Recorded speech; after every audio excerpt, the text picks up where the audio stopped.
Hi there, Lindsay here, the Frugal Crafter. Today we are going to make a bunch of cards using some supplies that I picked up at the Dollar Tree and some stuff that's in my stash. Please feel free to use whatever you have. And we're going to make some fun cards today. So the first thing I'm going to do is this card here. I'm going to do my Stenciling cards first and then my messy cards second. So sit back, get a cup of tea or coffee or whatever, and enjoy. So the first thing we're going to need is a blank card base.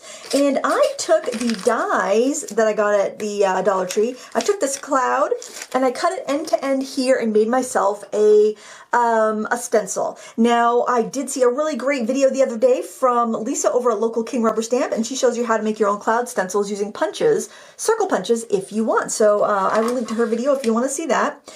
We're going to take a plain white card base, and we are going to first actually do some stamping. So I'm going to dust this with my embossing powder bag because I'm going to stamp and then emboss and clear. So the stamps we're going to use are these right here. And when I got these, I actually stamped all the stamps that I got to make sure they stamped well. They did, so that was good.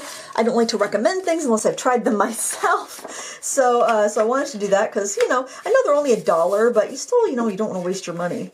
All right, now I'm going to stamp it with Pigment Ink, and that's kind of a trick. Anytime you have inexpensive stamps, they're made from silicone, so the first tip would be to wash them, and then the second tip would be to, oops, I want to put my little foam underneath there. The second tip would be to use Pigment Ink. Another tip, if you're still having a hard time, I'm going to do this so like the wind is blowing.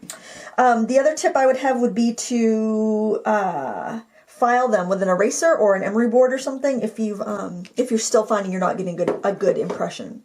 Then I'm going to take the little border, the little feather border, and I'm going to stamp that as well.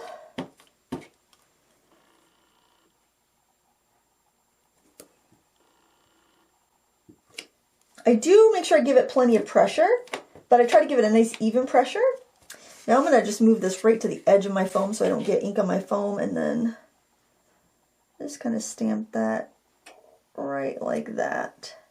It's a little crooked, but I think it's fine. I'm not going to worry about that area there. I think that's going to be covered by my clouds anyway, so I think that'll be fine. I guess I could, continue, and I could just kind of, I don't think I need to. I think that's going to be fine. And then I am going to clear emboss this because that way if there is any stray embossing powder, as long as I'm using clear, it won't show up. I mean, it might do a little resist where we're doing the inking, but if I had a speck of black somewhere, it would look really dirty. So there's a little tip. Use black ink, but emboss and clear. And I got some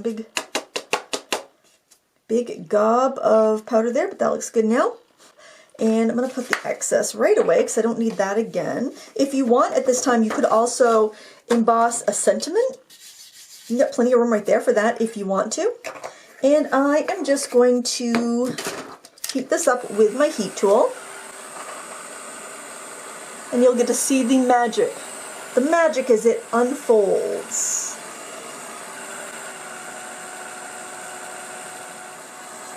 This is my slower heat gun. It's the Ranger one. I don't like it as much, but my Marvy one died a couple of years ago, and I didn't feel like buying another one since I had this one here. And then I've got my Harbor Freight one, but that one's kind of scary and big, so I don't tend to use that one too much. But I think we're all embossed. I'm just going to give that a little more heat there in case it didn't get all shiny. There we go. I didn't have that one heated quite enough. There we go. Everything looks nice and good and shiny. Then I'm going to take my scrap paper. I just take a piece of old folded paper. I fold it to do the embossing, but I also use it as a kind of a work surface protector when I'm inking. And we're going to use a variety of different sunset colored inks and some blending brushes. And I got the ones with the colored handles on Amazon. I think I paid around $10, $10 or $11 for 5. And then these were some makeup brush type things. I actually got them at a scrap stamping show, but they are not the brand name ones. I think they're just, makeup brushes that were sold at the stamp show, but they work just fine, so it's good with me. All right, I'm going to start off with blue, and I'm going to grab my stencil. And when I made this, I did it just to test out that dye. And then when I started inking, it didn't occur to me I should use the cool colors on one side and the warm colors on the other side, so I don't cross-contaminate my ink. So I recommend you do that. Now, when your first one, you're not even really going to see, so it's great to practice up here because we're going to put a die cut over that. Start by tapping your ink off on the stencil, and then with very little pressure, just gently roll your ink, just kind of in circles, bring your ink off the stencil, and there you've got your first cloud. Now this stencil actually does have some stitching lines, so you might not want to press so hard against the stencil or you will see those stitching lines. It's actually a really beautiful die. I'm surprised at the detail that that it has for $1. And actually it was $3 for $1 because you got 3 dies in that package. I only bought the one, so I don't know about the other dyes that they sell, but I'd imagine they'd be about the same. Now I'm going to switch to purple, so I'm going to cap that up. So I'm basically just kind of going down the rainbow.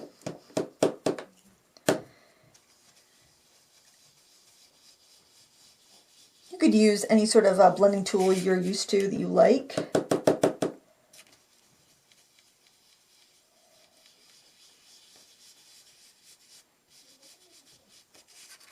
And now I'm going to go to pink. I'm just using a combination of Harmony pads by Spectrum Noir and Distress Ink minis there, because that's just what I have handy. Do a little bit more pink.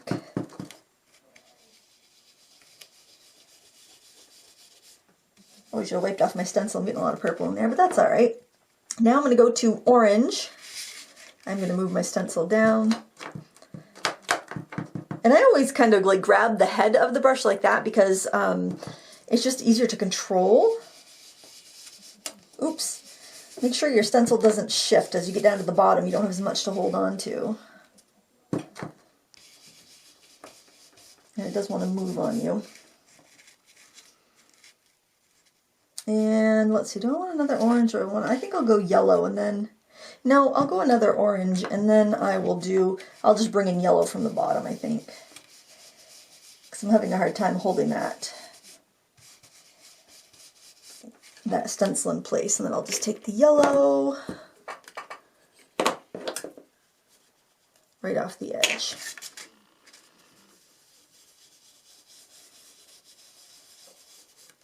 There, and if you feel like you need to get a little more definition somewhere, you can put the stencil back, and you can line it back up and go in maybe a little bit more orange. Oh, that's not what I was using for orange. I like the makeup brushes that have the white bristles because it's a lot easier to see what you're doing. Ooh, I'm getting a little too much in there, but oh, you get the gist. Maybe a little bit of that pink down here will look good. Oh man, I did not have these troubles before I was recording. There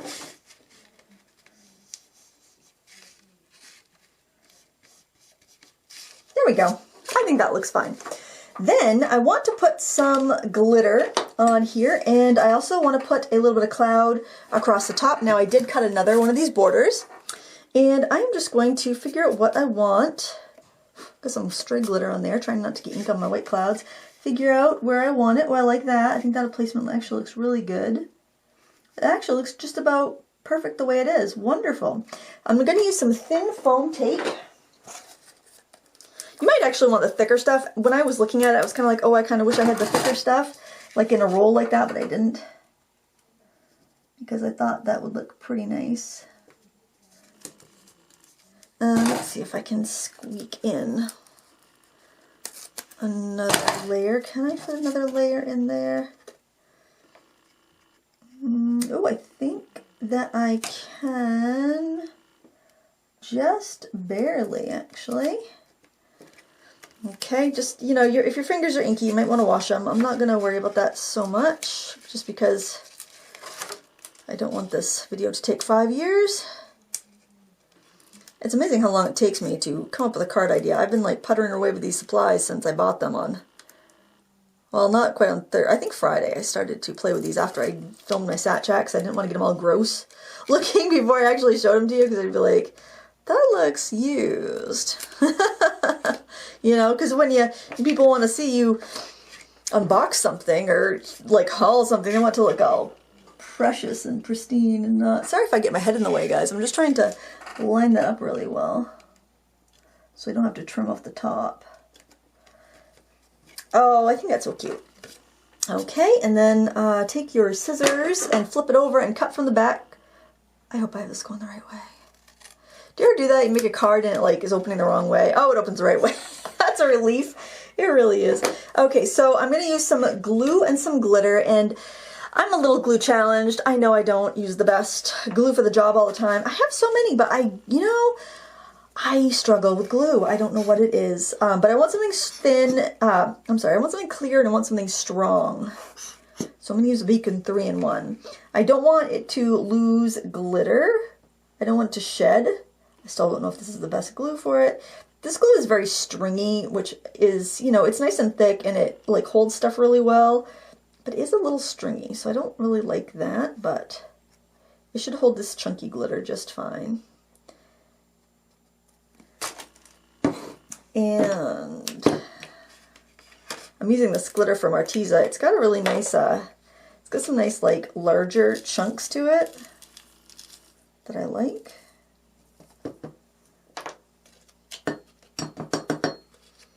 And I am going to use a more fine tip applicator for a couple little loose bits of glitter, because I keep getting strings. Actually, maybe I could do it without getting strings if I used a tool, like a pokey tool or something. I'll try that. Let's see. Stuff dries so quick that it's like, no, it won't even come off of the tool if I do that. You know what? I'm going to pause this and find my other little glue. Found it! It was like, seriously, like, if it was a bear, it would have bit me. I'm just going to put a few other little droplets of glue for a little bit more glitter. And just sprinkle. You could use sequins, you could use glitter. I would do something clear just so that your beautiful inking shows up. I think it's pretty classy. Look at that. Clear glitter. Always a winner. Brush it on yourself and you'll look great all day. I'll set that aside for right now. And then for a sentiment, I've just got this birthday wishes all ready to go. I love that little banner die. I just, when you're doing a batch of cards, try to automate the process as much and reuse as many of the same elements as you can. So I cut a bunch of these little banners out of the gold cardstock that I used for a mat on another card, and then I took the scraps from that and actually cut out some little stars with another one of those Dollar Tree dies. So I've got my little die cuts in here, and this is another tip. My niece Sarah does those diamond, what do you call them? Diamond puzzles, diamond dot paintings, and she gave me one of these little wands that that you can, I just want that to be the right way though, because the right side of a die cut kind of turns over a little bit. The edges turn over and it's pretty. She gave me one of these leftover wands because she says she gets them. They come in every little kit, and some of the little putty, and it's great for placing little sequins or things like that. Now if that's all dry, you can brush off any loose glitter, but I think that is so cute. I just love how it's kind of like dreamy and blowing in the wind and pretty. So there's card idea number 1. For our next card we're going to actually do a stenciled background. I did this one on a panel and then glued it to a card base, but I realized I could build it right on my card itself. So that's what we are going to do. And we are going to use the feather stencil. And remember what I said in my haul about this coming with its own mask? Don't cut this cardboard off. Leave it on, because that's going to help you when you are making your design here. So I'm going to start off with this kind of peacock-like feather here. And I am going to just position it wherever I want it, and I'm going to use a few inks. They're kind of next to each other on the color wheel, but they span kind of 4 varieties. So we have a blue, or we have green that would go to blue, then blue that would go to purple, and then purple that would go to pink. So just make sure when you're putting your ink down that you're keeping those colors in mind, so you're not putting like pink and green together, because pink and green will make brown. So, but other than that, all these other colors can overlap just fine. So I'm going to start with green, give this a little bit of that greenish kind of teal ink in the center. Then I'm going to go to blue.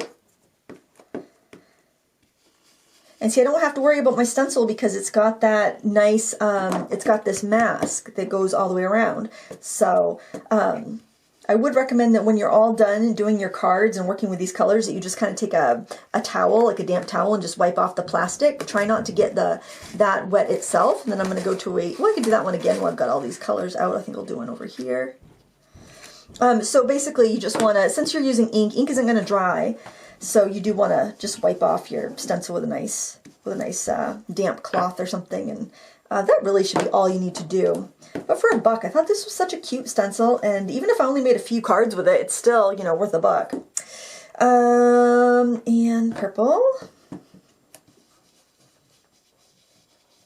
Now this one came out quite a bit darker because I already had that ink on there from the previous card and also from the other feather. And there we've got 2. Now you could just keep repeating that one feather. If you have a feather stencil and you only have one, you definitely could do that. So don't feel like you have to run out to the Dollar Tree and buy these. Absolutely not. Now I'm going to take the pink here and add some pink onto this guy. And you know, if your brushes get contaminated, don't worry. Just clean them, just wash them, or even just wipe them on a damp towel. That should clean them up pretty well. I like to overlap the designs. I think it really makes them look nice. Now, especially when using a stencil like this, and you kind of go in like, oh, I want some pink. I'm going to go in with the pinks. I want more pink on this. Well, you can see there's already purple on the stencil, so I'm going to pick up some of that with the brush. But like I said, at the end of this session, I will clean my brushes. Probably just take a damp towel and wipe them on the damp towel and call that good. A little purple there, maybe just to give a little shading. All right, and you can change the direction. This one has arrows as well. Oh, I like that one. Like I could change the direction and make that feather come in that way. Let's do some green because we don't have a lot of green. And you can use any dye ink you have. Your blending inks, like your Prism, your Harmony, your Distress, those will probably be the easiest to use, but any dye ink is going to work, especially if you have a brush like this. But sponges work really well for stenciling, especially when you have small openings like this, because you don't have a huge area to blend in. Oh, I think that's so pretty.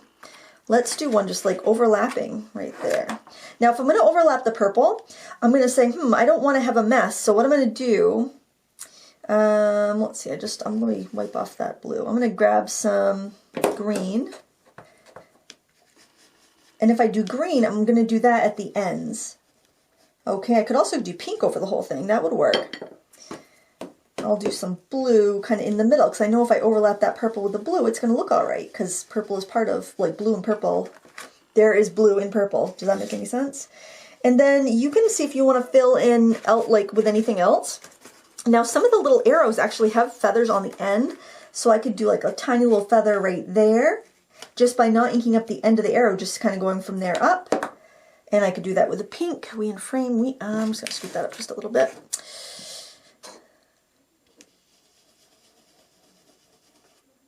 And again, we've got that nice mask protecting the other holes in the stencil so I don't accidentally get too much in there. And that's cute. I could do that one even again over here, maybe with purple. And, you know, purple and pink. If I get pink on the purple, it's really not going to show. I just overlap that in there a little bit. If you're worried that you're accidentally going to get, like, your ink too far, you could stick a Post-it note down there and that would be just fine. And I could even do a little bit of that over here, maybe with the pink again. See, I'm not even using all the designs in here. You certainly could. And then maybe one down here. There. And then for an overall color, I would choose probably one you haven't used as much or one of the lightest colors. And I'm going to go with pink just because I don't think I've got a lot of pink in there. And what you want to do, I would definitely start off the edge and just kind of gently, with very, very little pressure, just kind of bring it in.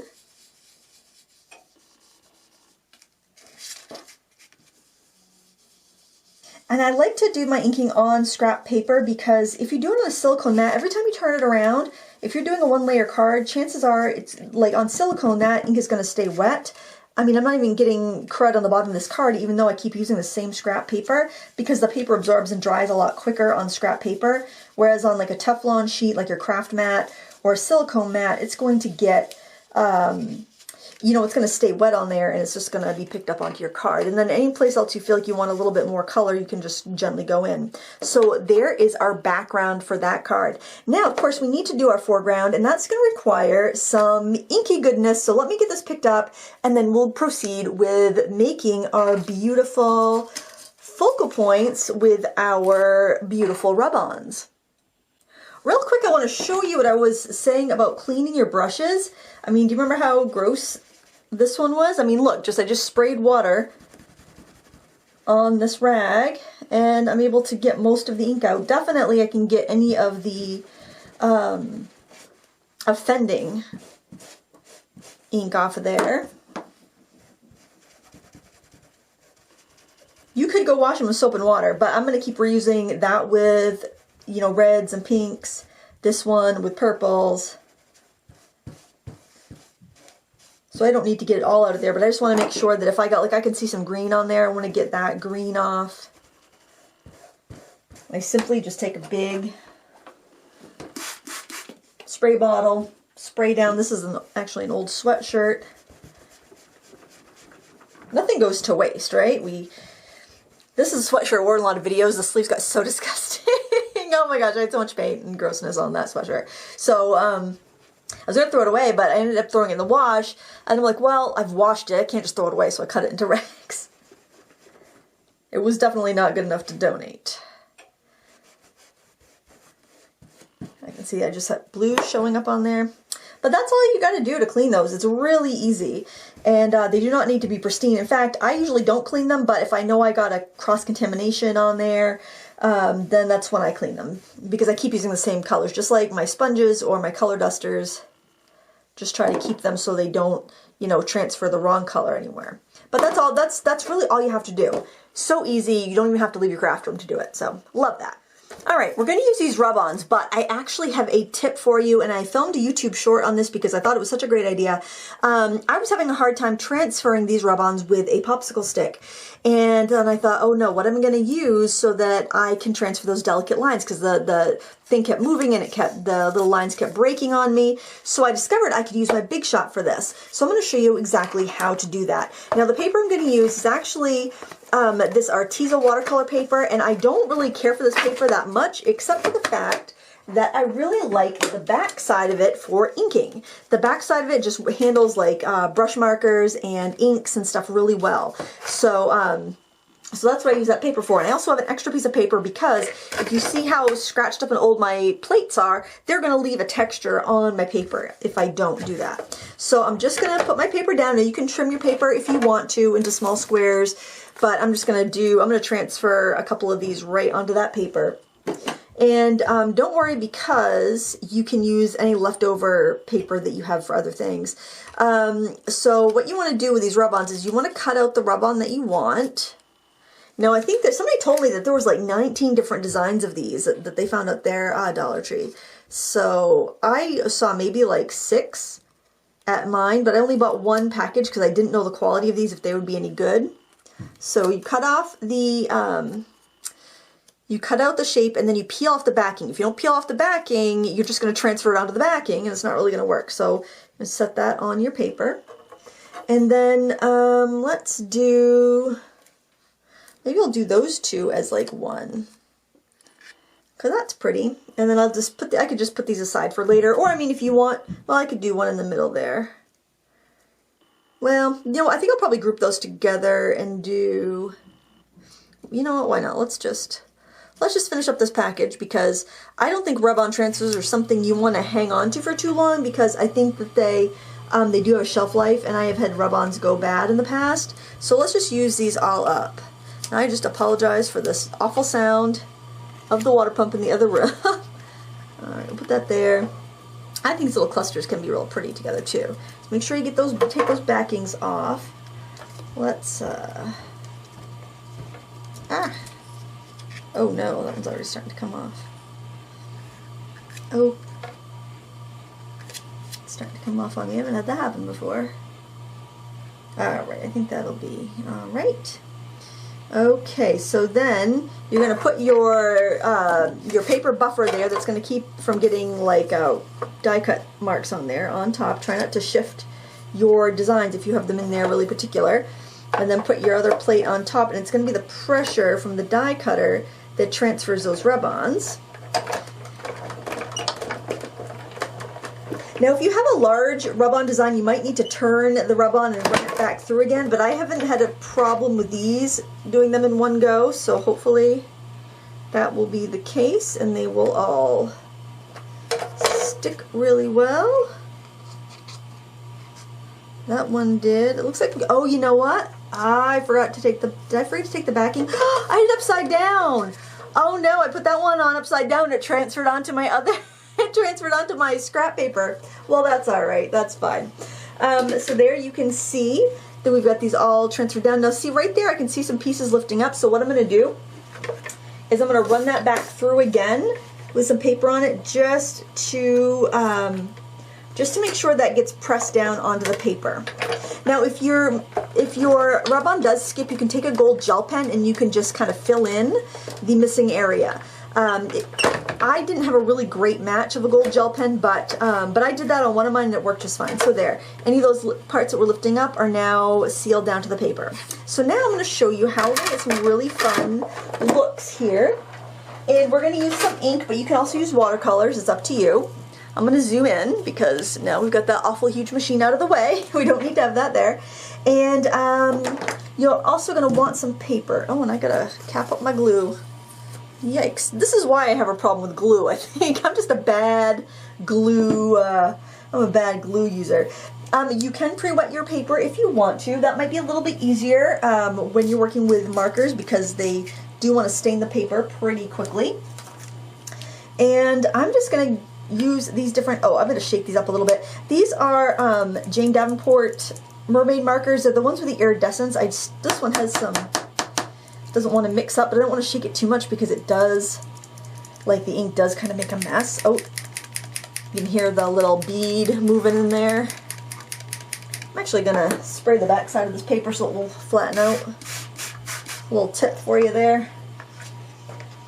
Spray the back side and it'll help stick it down flat. Alright, I think the stuff is coming loose now. And look what happens when we paint over our designs here. They resist. The gold rub-on stuff resists it, which I think is really kind of cool. Make sure you have these capped before you shake them or it's going to make a real big mess. Ink will just come out a little bit brighter too. You'll have less muddiness. And I also want to fill in the background pretty fully because if I do that, then I can use my die cut stars and different things like that to make all sorts of embellishments out of the background. And that's what I was using to embellish my cards. Another thing you could do is actually use regular watercolors and then just use the inks here over the design part if you want to have, I'll show you what I mean there. I have an example. My hands are getting so gross. But I think if you have the nice dark colors, it really shows a contrast on the on our little I kind of want to not waste this too. It shows a contrast with our die cuts. No, what do you call it? Rub-ons. Jeez Louise. I love using up a package of something. Are you like that? Do you like to just like use up a whole pack of something? Because then it's like, I don't know, you feel like you win, right? When you use up the whole thing.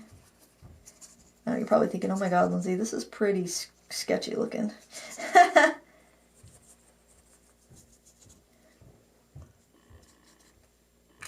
If you want to make your color move a little bit, you can spray it. I think I will grab my spray box here. Look at that, it's fancy. It's a Nike brand. My Nike brand spray box. Keeping it classy here, guys. I'll put that in there. And oh, we got a nice pretty shimmer in there from the pens.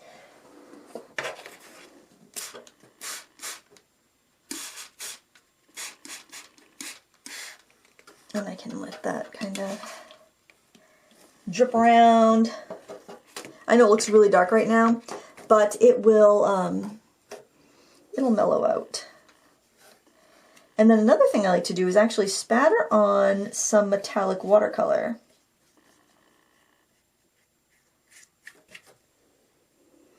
So I've got some, and you can do that a couple different ways. I got some right here. If you know you want some shimmer in the background, some more shimmer in the background, I wouldn't paint this on top of the feathers because it's going to be a little opaque and it's going to cover up some of your pretty design there, but you can go in the background and you can just kind of paint some of that in. Get some of this purple color here. These are the Paul Rubens metallic watercolors. I've tried a bunch of different ones. These are my favorite, and they've just come out with a 48 set, which is really nice. And I like getting this shimmer in here because then when I want to use the leftover paper to like die cut embellishments and stuff, it'll look really nice. And if you do get some on the feathers, you can always go back in with the pens later.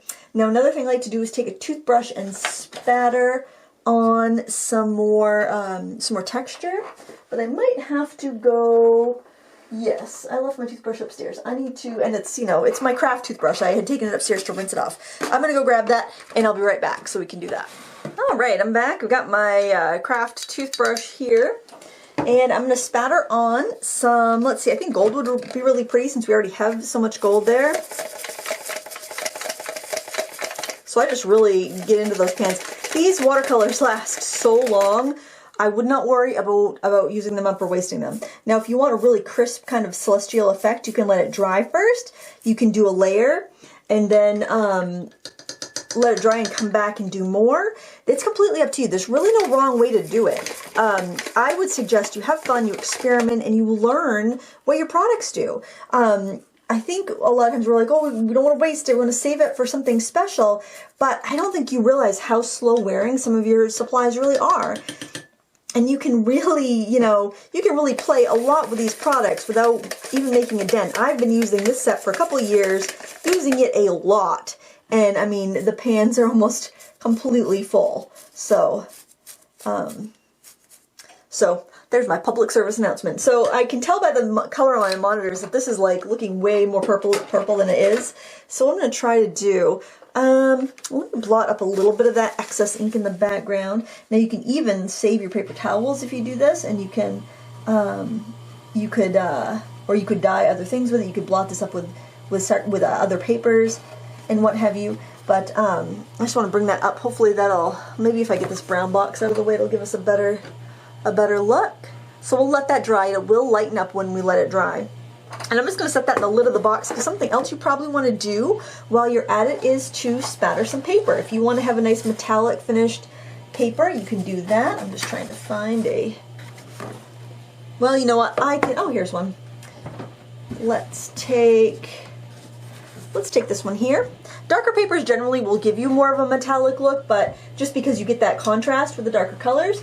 But of course, you can use whatever paper you have. It's also a great way, if you've got those papers in your stash and you're like, oh, I got this pack of paper, but I don't like half of the ones that are in here because they're just very bland. That's when you get out your jelly print, your jelly plate, you get out your paints, you get out your whatever. You know, you can spatter paint on it, you can jelly print on it, do whatever you want. Make that paper interesting. Make it so that it will work for what you want to do.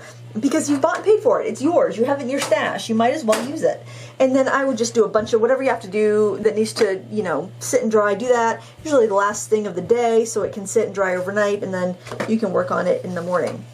So I'm going to set that aside, but I do have some finished pieces through the power vested in me as a YouTuber. through the magic of television, through the power of YouTube. I'm going to cap these up before I have some terrible tragic accident. And so I'll show you a couple of the papers that I did spatter already. That's something for another tutorial. Some secret. I don't know. So there's a couple there that I've already spattered. This is like a tree background, and I'm like, well, these papers all came from like a Christmas stack, and I really wasn't crazy about the papers, but I kind of like the colors, so I'm using them for this. So there you go. You know, look at things with new eyes. Now this is a punch that makes little notches on the side. I think it's really cute. And the only thing is you really have to be careful when you line it up. This is by Marviu Chida. And I'm not sure if it's still a punch, but what you can do if you don't have this, let me show you what the punch does. So you gotta line that up there. It's just a corner punch. Okay? Can you see that little shape it makes? I think you can see it right there. Okay, so it makes two little notches. You could take your scissors and cut a notch and a notch. So you don't need to have that punch. So you can use your scissors for that. But I have it, and by golly, if it's taking up space in my craft room, you can bet your bottom dollar I'm gonna use it. Otherwise, I should get rid of it, right? This is one of the punches that withstood the great KonMariing of 2017. And then I really like this punch because it uses a really pretty effect you can do with it. And you take some string. I love metallic string for this. This is metallic crochet cotton, but you can use metallic quilter's thread or metallic embroidery floss, whatever you have that's metallic. You can always find it like at yard sales and stuff too. Or maybe you have it left over from like a cross stitch project or something. But fine metallic threads I think look so beautiful like this. And what you do is you just kind of get it in those little notches. Now this is going to have this almost just trace the edge of your paper, so it's really elegant looking, I think. I'm telling you, we're keeping it classy today. We're keeping it classy as we craft with the Dollar Tree supplies. Just because it's from the Dollar Tree doesn't mean it can't be classy. Actually, I think this was from Martin's, which is another another place that sells inexpensive things, surplus and salvage type place, but you know, you can get little spools of metallic thread different places. That's the type of thing that I would keep my eye open for and maybe pick up at a yard sale, because you don't need that much. If you're not like a sewer or a quilter or whatever, you're not going to go through a big spool of it. You just need like pretty much just the leftovers. Okay, so you want to make sure you don't have it too tight. That's a little too tight, so I've got to relax that a little bit. Okay. That's better. You don't want it to buckle on you, but you got to have it in there tight enough that it will stay put. Okay, at least long enough for you to glue it down to the card base. And then I need to find a card base that will look nice. I got a plum, like a purple or a plum would look really pretty. Let's try this one right here. I want something dark because my fingers are so dirty that I don't want anything where my inky fingerprints will show up. I think this is going to be just fine and dandy. Fine and cherry wine, friends. There we go. Oh, gotta put some adhesive on that though. Otherwise, it's not going to stick. Top tip there, guys. If you want your card panel to stick to your card base, try adhesive. I recommend using adhesive on your card making projects. This top tip brought to you by the Frugal Crafter. It's not frugal to skip using adhesive because your project will fall apart. Here we go. Let's try to get it on there somewhat straight. Now don't be shy or stingy or too frugal with your adhesive if you've done like a watercolor technique, because sometimes your paper warps and you need that little bit of extra adhesive to keep everything sticking down. Oh, I think it's just kind of elegant, I think, kind of pretty. Now if you make a mistake and you're doing that corner punch thing and you mess it up and then the string's not going to go, what you can do is you could take that panel and you can like tear it and stick it on another panel. Okay, so don't be bummed. Figure out another way to make it work. So there you can see one of the panels that I did that technique with the ink and then spattering the metallic. Now this one I did the regular watercolors in the background, and then I took my pens after it was dry and I did those sparkly pens over the rub-on, and that's why we have a contrast that's really soft and that's really really bold. And I ended up just cutting these out because I thought it was kind of pretty. And then for this one, about the same idea, the background was done just like we did together, and then I die cut it out after it was all dry, and then use some glitter there. So we're going to do that technique, and we're also going to finish up our card with our feather stencil. Okay, so we got those two guys there we're going to finish up. But you can see, you just keep using the same techniques and, you know, and doing it in a different way. So we got to pick our embellishments there. That's kind of pretty for that one. And just wondering if I want to cut some of these out and have them separate or something over here like I did on the other one. Now something else I did on the other one, I kind of just like this, is I used gold cardstock. So let me just show you that here. Because when you have a busy background, having something to visually separate elements is really helpful, like this gold cardstock. And it also carries on the gold from the rub-on. And then I took some of the scraps and I die cut some stars to use as embellishments. So I have the nestabilities, but the next size up is way too big for a mat. So what I'm going to do is actually adhere this down to gold cardstock, and I'm going to cut around it with my scissors. So yeah, you don't have to have everything. You don't have to have every die, and you can still get a really pretty look. Now my hand cutting skills are not fantastic, guys. I'm not even going to pretend that they are. That's why I have a scan and cut machine, because cutting out stuff is not my forte, and I probably could scan this, die cut in and do it that way, but I'm going to keep it simple today. Let's start by cutting it roughly, and then I am just going to angle my scissors down, and I'm just going to be as neat as I can. Now this is a solid core cardstock, I believe, so I shouldn't get any weird white edge, which will help me, because it'll just hopefully make it look a little bit more like a die cut. And if I can keep my blade kind of angled under, I should get a little bit of a rolled edge instead of a rough edge, I'm hoping. Make sure that your fingers are dry, otherwise you're going to lift up some of that ink, because we used quite a bit of ink there on watercolor paper, so it will sit on the top a bit. And make sure that the thing you're cutting around is dry too. Make sure that the panel isn't wet at all. Of course, I don't think you'd want to put that through your die cut machine if it was, because then you'd end up with a stained plate. Those little cracks on your plate would be like embedded with dye. There we go. I mean, it's not perfect, but I think it's fine. There. Now, if I want, I could fussy cut out these little feathers, but I don't think I want to. That's kind of a lot of work. So I don't think I'm going to do that. And I think what I'm going to do is add, let's see, maybe we'll do a thank you. What will I do on this guy? Maybe a thinking of you. That's nice. It's nice to thank people. It's nice to think of them, isn't it? Can even put some real feathers in there to embellish it. Ooh, that might be kind of pretty. Maybe some real feathers. I'm going to go see what I have in the Crafty storage area. Oh my gosh, guys. So this was kind of cool. I had purchased these dies back before AC Moore went out of business, and I've never used them.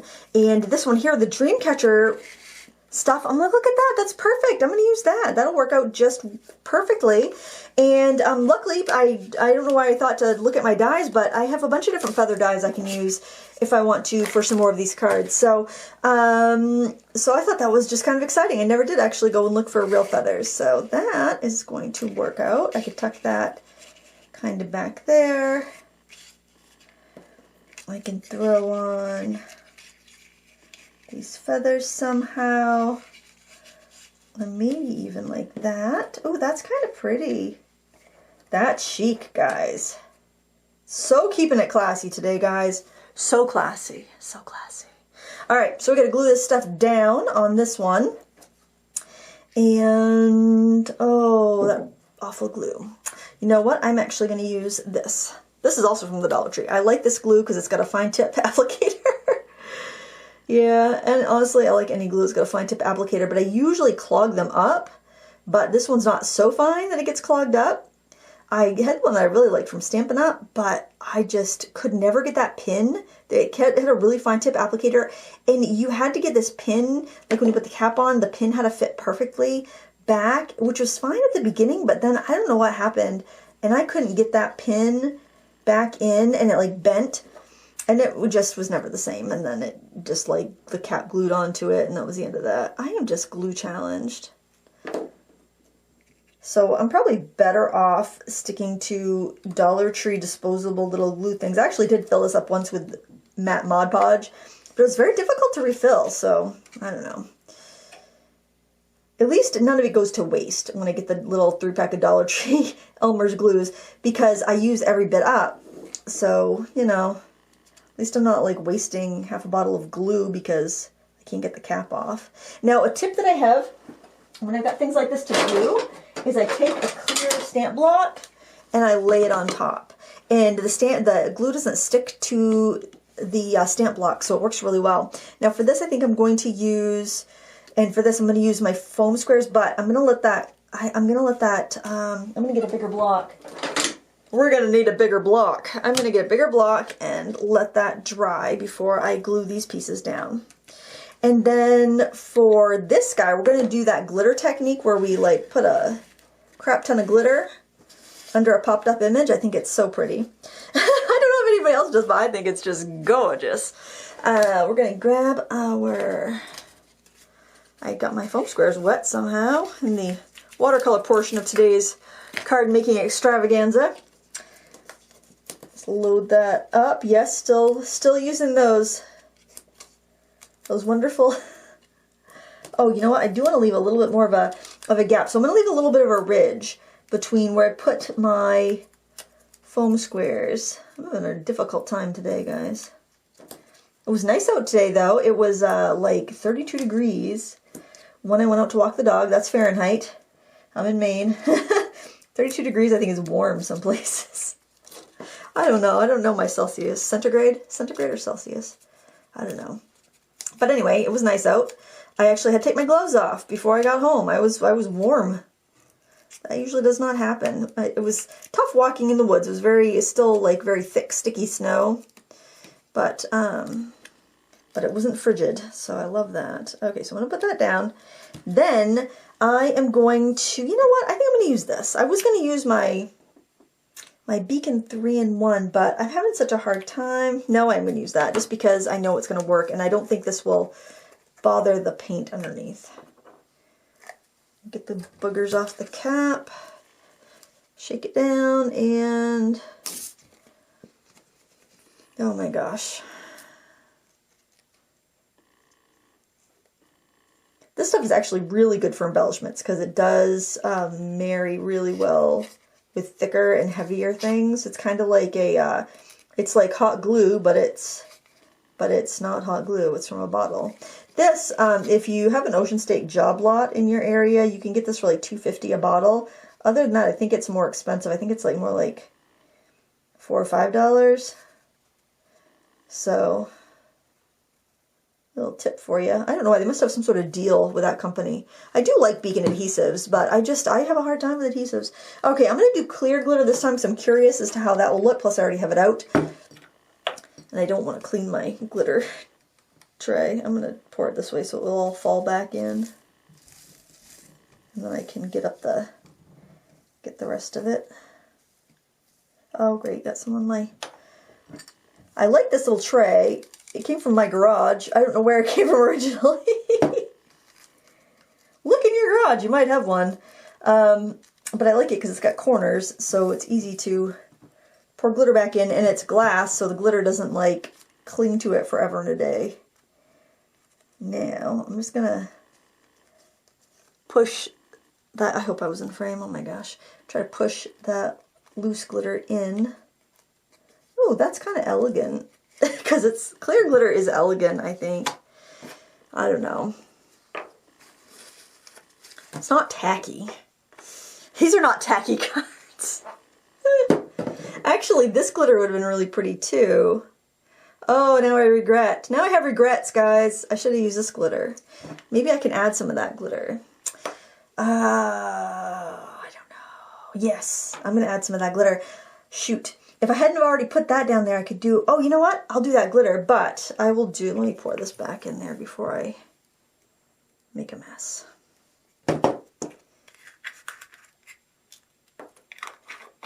Cap that up, nice and safe. Okay, I'm going to put this, and I will just do some glitter behind that. So we'll do the same technique. We'll put our little foam squares down, and then we'll do the same thing with the glue again. It'll be magical. Of course it'll be magical, it's glitter. I'm going to need to vacuum in here. I had to vacuum anyway, so I'm like, if I gotta vacuum anyway, I might as well just get out the glitter, because why not? Okay, so we'll do that same. Oh, I got to learn to put my glitter, my glue thing into a cup upside down. When am I going to learn that? Vital piece of craft advice. Even for a thick glue though, I have to say that I can get a pretty good application with the tip on this Beacon 3-in-1. Oh, there we go. Oh, see, it's very stringy. You see that? Does the camera pick that up? Can you see that glue string? It's so much like hot glue in that respect. You get those weird strings. All right, now quickly, because this dries really quick, we're gonna do this. I think I'll just, oh, this is so pretty. Look at this glitter, guys. Oh my gosh, isn't it gorgeous? Look at it, it's like mermaid tears. Oh, that's pretty. It's a little tacky, but it's awfully pretty. Oh, I like it. It's like confetti. It's chunky. That'd be pretty in a shaker. What I really like about glitter is it doesn't take much. It looks like a lot, but it's really not. Oh, it's pretty. Now I know some people are like, I don't want to get a card with all that glitter on it 'cause it's going to come loose. And to that I say, oh, come on, live a little. You know, I know. You might want to check with your friends, see if they're glitter phobic or not, but I love it. Oh gosh, that's a lot. I feel like I want the glitter to kind of cascade off into the edges. Maybe even a few little stray glitter. Of course, I probably should have had that really bright blue glitter under the focal item, because that's just going to be like, it's going to be overpowered probably by this gorgeousness of the teal mermaid tears. Oh, it's pretty. This is also Arteza glitter. It's that art glitter is not cheap. I think it's like, I don't know. It's much more than Dollar Tree. This ain't your Dollar Tree glitter, sadly. Although you can get sequins at Dollar Tree, and those are fine. Pour those right back in there. And if a little bit of the clear glitter from previous gets in there, that's not a big deal. You're not even going to notice it because it's clear. So I work clear to colored glitter. That's the order my glitter order of operations. I like that. I like those little stars in there. You can keep looking at it and see a new little smidgen of shininess every single time. All right, so with the scraps, I like to cut out different things like stars and whatnot, because then you can keep, do I want big ones? You can keep kind of adding that and keep going on that theme. I love that confetti dye. So that dye that had the clouds, I also had a strip that was just stars. It was like to do the edge of a card or something, but it makes such nice confetti. I was cutting little confetti stars out of my leftover watercolor paper, because remember I said don't waste the paper. Where's our box? Where's my famous designer box here? My Nike spatter box. See, I'm the fanciest. You guys have like the Ranger splat boxes. I got Nike, you know, because I'm fancy. I'm classy. See how pretty? It's so gorgeous. And then you take your dyes, your leftover stars and what have you, you cut it all the extra. After you've cut out what you want to do with these, you take all those scraps and you cut little stars, little hearts, little whatever, and they're gorgeous, and you keep them in a little ashtray because you're classy on your table. And the title of this video is going to be how to be classy when you craft. And then, you know, you're ready to roll. You're ready to rock. You've got classy, gorgeous little embellishments when you feel like crafting. I'm gonna do these as I add glue, because otherwise I'm not going to remember where I put the glue, and I got so much going on here between oh, I'm gluing left-handed, guys. This is next level. I totally forgot what I was saying. because I'm gonna forget where I put the glue if I don't do this, because there's so much happening here. Oh, are we in frame? Almost. There we go. Oh, I forgot. What did I haven't glued that one down yet. Oh boy. So much fun stuff. Man, I have leftovers I can make shaker cards with. I think we need one up there. Now, I could take some of the leftover stars that I cut from leftover watercolor paper, but I think they would just kind of get absorbed into that background because that background's kind of busy. But man, I'm telling you, is that little piece, I love that piece of glitter, and I have a feeling it's not going to be, is it stuck? I don't know. I don't think it is. Oh, maybe it is. It's got caught by one of those little awful glue strings. But whatever, it works, right? That's fun. Look at it. It's just like, oh, it's magical. I love it. All right, so we're going to go back to our stencil background card. Let's see what's happening over here. I think our glue has set. Going to do some foam squares. Look at my hands. I do go to the grocery store.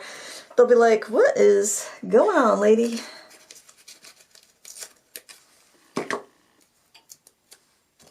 get some.